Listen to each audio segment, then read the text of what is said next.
जय श्री राधे कृष्ण। अथ चतुर्थ अध्यायः गोकर्णपाख्यान्। नारायणं नमस्कृत्य नरं चैव नरोत्तमं देवीं सरस्वतीं व्यासं ततो जयमुदीरये। मैं मन, वाणी और कर्म से भगवान विष्णु, भगवान शिव, भगवान श्री गणेश, माता देवी सरस्वती तथा महर्षि व्यास को प्रणाम करता हूँ। श्री सूत जी कहते हैं, मुनिवर, उस समय अपने भक्तों के चित्त में अलौकिक भक्ति का प्रादुर्भाव हुआ देख भक्त वत्सल श्री भगवान अपना धाम छोड़कर वहाँ पधारे। उनके गले में वनमाला शोभा पा रही थी। श्री अंग सजल जलधर के समान श्याम वर्ण था। उस पर मनोहर पीतांबर सुशोभित था। कटी प्रदेश करधनी की लड़ियों से सुसज्जित था। सिर पर मुकुट की लटक और कानों में कुंडलों की झलक देखते ही बनते थे। वे त्रिभंग ललित भाव से खड़े हुए चित्त को चुराए लेते थे। वक्षस्थल पर कौस्तुभमणि दमक रही थी। सारा श्री अंग हरिचंदन से चर्चित था। उस रूप की शोभा क्या कहे। उसने तो मानो करोड़ों कामदेवों की रूप माधुरी छीन ली थी। वे परमानंद चिन्ह मूर्ति मधुराति मधुर मुरलीधर ऐसी अनुपम छवि से अपने भक्तों के निर्मल चित्तों में आविर्भूत हुए। श्री भगवान के नित्य लोक निवासी लीला परिकर उद्धवादि वहाँ गुप्त रूप से उस कथा को सुनने के लिए आए हुए थे। प्रभु के प्रकट होते ही चारों ओर जय हो की ध्वनि होने लगी। उस समय भक्ति रस का अद्भुत प्रवाह चला। बार बार अबीर गुलाल और पुष्पों की वर्षा तथा शंख ध्वनि होने लगी। उस सभा में जो लोग बैठे थे उन्हें अपने देह, गेह और आत्मा की भी कोई सुधि न रही। उनकी ऐसी तन्मयता देखकर नारद जी कहने लगे, मुनीश्वरगण, आज सप्ताह श्रवण की मैंने यह बड़ी ही अलौकिक महिमा देखी। यहाँ तो जो बड़े मूर्ख, दुष्ट और पशु पक्षी भी है, वे सभी अत्यंत निष्पाप हो गए हैं। अतः इसमें संदेह नहीं कि कलिकाल में चित्त की शुद्धि के लिए इस भागवत कथा के समान मर्त्य लोक में पाप पुंज का नाश करने वाला कोई दूसरा पवित्र साधन नहीं है। मुनिवर, आप लोग बड़े कृपालु हैं। आपने संसार के कल्याण का विचार करके यह बिल्कुल निराला ही मार्ग निकाला है।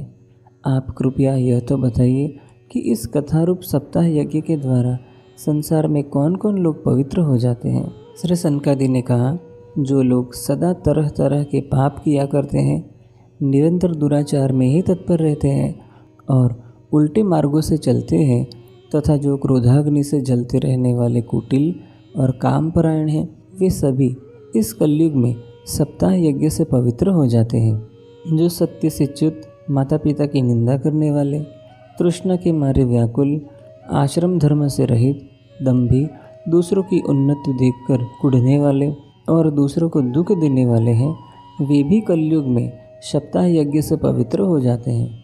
जो मदिरापान, ब्रह्म हत्या, सुवर्ण की चोरी, गुरु श्रीगमन और विश्वासघात की 5 महापाप करने वाले, छल छद्म परायण, क्रूर, पिशाचों के समान निर्दयी, ब्राह्मणों के धन से पुष्ट होने वाले और व्यभिचारी हैं, वे भी कलयुग में सप्ताह यज्ञ से पवित्र हो जाते हैं। जो दुष्ट आग्रहपूर्वक सर्वदा मन, वाणी या शरीर से पाप करते हैं, दूसरे के धन से ही पुष्ट होते हैं तथा मलिन मन और दुष्ट हृदय वाले हैं, वे भी कलयुग में सप्ताह यज्ञ से पवित्र हो जाते हैं। नारद जी, अब हम तुम्हें इस विषय में एक प्राचीन इतिहास सुनाते हैं। उसके सुनने से ही सब पाप नष्ट हो जाते हैं। पूर्व काल में तुंगभद्रा नदी के तट पर एक अनुपम नगर बसा हुआ था। वहाँ सभी वर्णों के लोग अपने अपने धर्मों का आचरण करते हुए सत्य और सत्कर्मों में तत्पर रहते थे। उस नगर में समस्त वेदों का विशेषज्ञ और श्रोत स्मार्त कर्मों में निपुण एक आत्मदेव नामक ब्राह्मण रहता था। वह साक्षात दूसरे सूर्य के समान तेजस्वी था। वह धनी होने पर भी भिक्षाजीवी था। उसकी प्यारी पत्नी धुंधुली, कुलीन एवं सुंदरी होने पर भी सदा अपनी बात पर अड़ जाने वाली थी। उसे लोगों की बात करने में सुख मिलता था। स्वभाव था क्रूर, प्रायः कुछ न कुछ बकवाद करती रहती थी। गृह कार्य में निपुण थी, कृपण थी और थी झगड़ालू भी। इस प्रकार ब्राह्मण दंपति प्रेम से अपने घर में रहते और विहार करते थे। उनके पास अर्थ और भोग विलास की सामग्री बहुत थी। घर द्वार भी सुंदर थे, परंतु उससे उन्हें सुख नहीं था। जब अवस्था बहुत ढल गई तब उन्होंने संतान के लिए तरह तरह के पुण्य कर्म आरंभ किए और वे दीन दुखियों को गौ, पृथ्वी, सुवर्ण और वस्त्रादि दान करने लगे। इस प्रकार धर्म मार्ग में उन्होंने अपना आधा धन समाप्त कर दिया, तो भी उन्हें पुत्र या पुत्री किसी का भी मुख देखने को न मिला। इसीलिए अब वह ब्राह्मण बहुत ही चिंतातुर रहने लगे। एक दिन वह ब्राह्मण देवता बहुत दुखी होकर घर से निकलकर वन को चल दिया। दोपहर के समय उसे प्यास लगी, इसलिए वह एक तालाब पर आया। संतान के अभाव के दुख ने उसके शरीर को बहुत सुखा दिया था, इसलिए थक जाने के कारण जल पीकर वह वहीं बैठ गया। 2 घड़ी बीतने पर वहाँ एक सन्यासी महात्मा आए। जब ब्राह्मण देवता ने देखा कि वे जल पी चुके हैं, तब वह उनके पास गया और चरणों में नमस्कार करने के बाद सामने खड़े होकर लंबी लंबी सांसें लेने लगा। सन्यासी ने पूछा, कहो ब्राह्मण देवता, रोते क्यों हो? ऐसी तुम्हें क्या भारी चिंता है? तुम जल्दी ही मुझे अपने दुख का कारण बताओ। ब्राह्मण ने कहा, महाराज, मैं अपने पूर्व जन्म के पापों से संचित दुख का क्या वर्णन करूं? अब मेरे पितर मेरे द्वारा दी हुई जलांजलि के जल को अपनी चिंता जनित सांस से कुछ गर्म करके पीते हैं। देवता और ब्राह्मण मेरा दिया हुआ प्रसन्न मन से स्वीकार नहीं करते। संतान के लिए मैं इतना दुखी हो गया हूँ कि मुझे सब सुना ही सुना दिखाई देता है। मैं प्राण त्यागने के लिए यहाँ आया हूँ। संतानहीन जीवन को धिक्कार है, संतानहीन गृह को धिक्कार है, संतानहीन धन को धिक्कार है और संतानहीन कुल को धिक्कार है। मैं जिस गाय को पालता हूँ वह भी सर्वथा बाझ हो जाती है। जो पेड़ लगाता हूँ उस पर भी फल फूल नहीं लगते। मेरे घर में जो फल आता है वह भी बहुत जल्दी सड़ जाता है। जब मैं ऐसा अभागा और पुत्रहीन हूँ, तब फिर इस जीवन को ही रखकर मुझे क्या करना है? यूँ कहकर वह ब्राह्मण दुख से व्याकुल हो उन सन्यासी महात्मा के पास फूट फूट कर रोने लगा। तब उन यतिवर के हृदय में बड़ी करुणा उत्पन्न हुई। वे योगनिष्ठ थे। उन्होंने उसके ललाट की रेखाएं देखकर सारा वृत्तांत जान लिया और फिर उसे विस्तार पूर्वक कहने लगे, ब्राह्मण देवता, इस प्रजा प्राप्ति का मोह त्याग दो। कर्म की गति प्रबल है। विवेक का आश्रय लेकर संसार की वासना छोड़ दो। विप्रवर, सुनो, मैंने इस समय तुम्हारा प्रारब्ध देखकर निश्चय किया है कि 7 जन्म तक तुम्हारी कोई संतान किसी प्रकार नहीं हो सकती। पूर्व काल में राजा सगर एवं अंग को संतान के कारण दुख भोगना पड़ा था। ब्राह्मण, अब तुम कुटुंब की आशा छोड़ दो। संसार में ही सब प्रकार का सुख है, संन्यास में ही सब प्रकार का सुख है। ब्राह्मण ने कहा, महात्मा जी, विवेक से मेरा क्या होगा? मुझे तो बलपूर्वक पुत्र दीजिए, नहीं तो मैं आपके सामने शोक मूर्छित होकर अपने प्राण त्यागता हूँ। जिसमें पुत्र स्त्री आदि का सुख नहीं है, ऐसा संन्यास तो सर्वथा नीरस ही है। लोक में सरस तो पुत्र पौत्रादि से भरा बुरा गृहस्थाश्रम ही है। ब्राह्मण का ऐसा आग्रह देखकर उन तपोधन ने कहा, विधाता के लेख को मिटाने का हठ करने से राजा चित्रकेतु को बड़ा कष्ट उठाना पड़ा था। इसलिए दैव जिसके उद्योग को कुचल देता है, उस पुरुष के समान तुम्हें भी पुत्र से सुख नहीं मिल सकेगा। तुमने तो बड़ा हठ पकड़ रखा है और अर्थी के रूप में तुम मेरे सामने उपस्थित हो।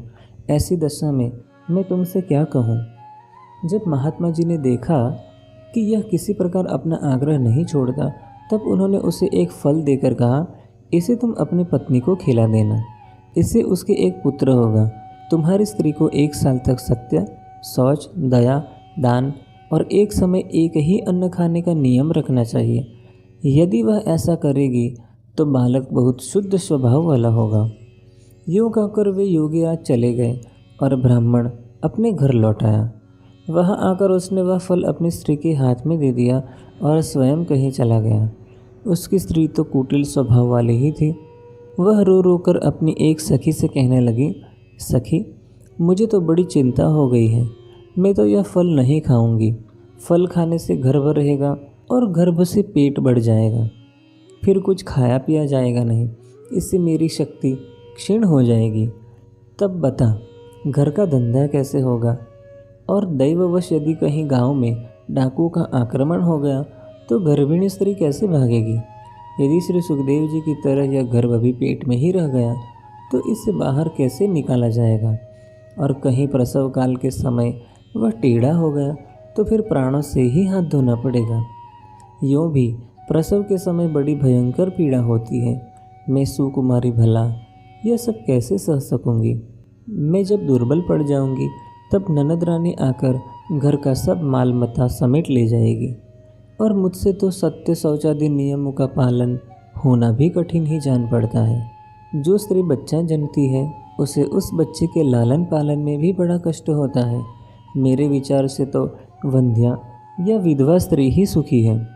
मन में ऐसे ही तरह तरह के कुतर्क उठने से उसने वह फल नहीं खाया, और जब उसके पति ने पूछा फल खा लिया, तब उसने कह दिया हाँ खा लिया। एक दिन उसकी बहन अपने आप ही उसके घर आई। तब उसने अपनी बहन को सारा वृत्तांत सुनाकर कहा कि मेरे मन में इसकी बड़ी चिंता है। मैं इस दुख के कारण दिनों दिन दुबली हो रही हूँ। बहन, मैं क्या करूँ? बहन ने कहा, मेरे पेट में बच्चा है। प्रसव होने पर वह बालक मैं तुझे दे दूँगी। तब तक तू गर्भवती के समान घर में गुप्त रूप से सुख से रह। तू मेरे पति को कुछ धन दे देगी तो वे तुझे अपना बालक दे देंगे। हम ऐसी युक्ति करेंगे कि जिसमें सब लोग यही कहें कि इसका बालक 6 महीने का होकर मर गया, और मैं नित्य प्रति तेरे घर आकर उस बालक का लालन पोषण करती रहूँगी। तो इस समय इसकी जांच करने के लिए यह फल गौ को खिला दे। ब्राह्मणी ने स्त्री स्वभाववश जो जो उसकी बहन ने कहा था वैसे ही वह सब किया। इसके पश्चात समयानुसार जब उस स्त्री के पुत्र हुआ तब उसके पिता ने चुपचाप लाकर उसे धुंधुली को दे दिया, और उसने आत्मदेव को सूचना दे दी कि मेरे सुखपूर्वक बालक हो गया है। इस प्रकार आत्मदेव के पुत्र हुआ सुनकर सब लोगों को बड़ा आनंद हुआ। ब्राह्मण ने उसका जात कर्म संस्कार करके ब्राह्मणों को दान दिया, और उसके द्वार पर गाना बजाना तथा अनेक प्रकार के मांगलिक कृत्य होने लगे। धुंधुली ने अपनी पत्नी से कहा, मेरे स्तनों में तो दूध ही नहीं है, फिर गौ आदि किस अन्य जीव के दूध से मैं इस बालक का किस प्रकार पालन करूंगी। मेरी बहन के अभी बालक हुआ था, वह मर गया है। उसे बुलाकर अपने यहाँ रख ले तो वह आपके इस बच्चे का पालन पोषण कर लेगी। तब पुत्र की रक्षा के लिए आत्मदेव ने वैसा ही किया, तथा माता धुंधुली ने उस बालक का नाम धुंधुकारी रखा। इसके बाद 3 महीने बीतने पर उस गौ के भी एक मनुष्याकार बच्चा हुआ। वह सर्वांग सुंदर, दिव्य, निर्मल तथा सुवर्ण की सी कांति वाला था। उसे देखकर ब्राह्मण देवता को बड़ा आनंद हुआ, और उसने स्वयं ही उसके सब संस्कार किए। इस समाचार से और सब लोगों को भी बड़ा आश्चर्य हुआ। वे बालक को देखने के लिए आए तथा आपस में कहने लगे, देखो भाई, अब आत्मदेव का कैसा भाग्य उदय हुआ है। कैसे आश्चर्य की बात है कि गौ के भी ऐसा दिव्य रूप बालक उत्पन्न हुआ है। दैव योग से इस गुप्त रहस्य का किसी को भी पता न लगा। आत्मदेव ने उस बालक के गौके से कान देखकर उसका नाम गोकर्ण रखा। कुछ काल बीतने पर वे दोनों बालक जवान हो गए। उनमें गोकर्ण तो बड़ा पंडित और ज्ञानी हुआ, किंतु धुंधुकारी बड़ा ही दुष्ट निकला। स्नान शौचादि ब्राह्मणोचित आचारों का उसमें नाम भी न था, और न खान पान का ही कोई परहेज था। क्रोध उसमें बहुत बढ़ा चढ़ा था। वह बुरी बुरी वस्तुओं का संग्रह किया करता था। मुर्दे के हाथ में छुआया हुआ अन्न भी खा लेता था। दूसरों की चोरी करना और सब लोगों से द्वेष बढ़ाना उसका स्वभाव बन गया था। छिपे छिपे वह दूसरों के घरों में आग लगा देता था। दूसरों के बालकों को खिलाने के लिए गोद में लेता और उन्हें चट कुएं में डाल देता। हिंसा का उसे व्यसन सा हो गया था। हर समय वह अस्त्र शस्त्र धारण किए रहता और बेचारे अंधे और दीन दुखियों को व्यर्थ तंग करता। चांडालों से उसका विशेष प्रेम था। बस हाथ में फंदा लिए कुत्तों की टोली के साथ शिकार की टोह में घूमता रहता। वेश्याओं के जाल में फंसकर उसने अपने पिता की सारी संपत्ति नष्ट कर दी। एक दिन माता पिता को मार पीट कर घर के सब बर्तन भाड़े उठा ले गया। इस प्रकार जब सारी संपत्ति स्वाहा हो गई तब उसका कृपण पिता फूट फूट कर रोने लगा और बोला, इससे तो इसकी माँ का बांझ रहना ही अच्छा था। कुपुत्र तो बड़ा ही दुखदायी होता है। अब मैं कहाँ रहूँ, कहाँ जाऊँ? मेरे इस संकट को कौन काटेगा? हाय, मेरे ऊपर तो बड़ी विपत्ति आ पड़ी है। इस दुख के कारण अवश्य मुझे एक दिन प्राण छोड़ने पड़ेंगे। उसी समय परम ज्ञानी गोकर्ण जी वहाँ आए और उन्होंने पिता को वैराग्य का उपदेश करते हुए बहुत समझाया। वे बोले, पिताजी, यह संसार असार है, यह अत्यंत दुखरूप और मोह में डालने वाला है। पुत्र किसका, धन किसका, स्नेहवान पुरुष रात दिन दीपक के समान जलता रहता है। सुख न तो इंद्र को है और न चक्रवर्ती राजा को ही है। सुख है तो केवल विरक्त एकांत जीवी मुनि को। यह मेरा पुत्र है, इस अज्ञान को छोड़ दीजिए। मोह से नरक की प्राप्ति होती है। यह शरीर तो नष्ट होगा ही, इसलिए सब कुछ छोड़कर वन में चले जाइए। गोकर्ण के वचन सुनकर आत्मदेव वन में जाने के लिए तैयार हो गया और उनसे कहने लगा, बेटा, वन में रहकर मुझे क्या करना चाहिए, यह मुझसे विस्तार पूर्वक कहो। मैं बड़ा मूर्ख हूँ। अब तक कर्मवश स्नेह पास में बंधा हुआ अपंग की भांति इस घर रूप अंधेरे कुएं में ही पड़ा रहा हूँ। तुम बड़े दयालु हो, इससे मेरा उद्धार करो। गोकर्ण ने कहा, पिताजी, यह शरीर हड्डी, मांस और रुधिर का पिंड है। इसे आप मैं मानना छोड़ दें और स्त्री पुत्र आदि को अपना कभी ना माने। इस संसार को रात दिन क्षण भंगुर देखें। इसकी किसी भी वस्तु को स्थायी समझकर उसमें राग न करें। बस एकमात्र वैराग्य रस के रसिक होकर श्री भगवान की भक्ति में लगे रहें। भगवत भजन ही सबसे बड़ा धर्म है। निरंतर उसी का आश्रय लिए रहें। अन्य सब प्रकार के लौकिक धर्मों से मुख मोड़ ले। सदा साधुजनों की सेवा करें। भोगों की लालसा को पास न फटकने दें तथा जल्दी से जल्दी दूसरों के गुण दोषों का विचार करना छोड़कर एकमात्र भगवत सेवा और श्री भगवान की कथाओं के रस का ही पान करें। इस प्रकार पुत्र की वाणी से प्रभावित होकर आत्मदेव ने घर छोड़ दिया और वन की यात्रा की। यद्यपि उसकी आयु उस समय 60 वर्ष की हो चुकी थी, फिर भी बुद्धि में पूरी दृढ़ता थी। वहाँ रात दिन भगवान की सेवा पूजा करने से और नियम पूर्वक भागवत के 10वें स्कंद का पाठ करने से उसने भगवान श्री कृष्णचंद्र को प्राप्त कर लिया। इति श्री पद्म पुराणे उत्तरखंडे श्रीमद्भागवत महात्म्ये विप्र मोक्षो नाम 4थो अध्यायः। आज के लिए इतना ही। अथ 5मो अध्याय धुंधुकारी को प्रेत योनि की प्राप्ति और उससे उद्धार। यह अध्याय हम कल देखेंगे। तब तक के लिए जय श्री राधे कृष्ण।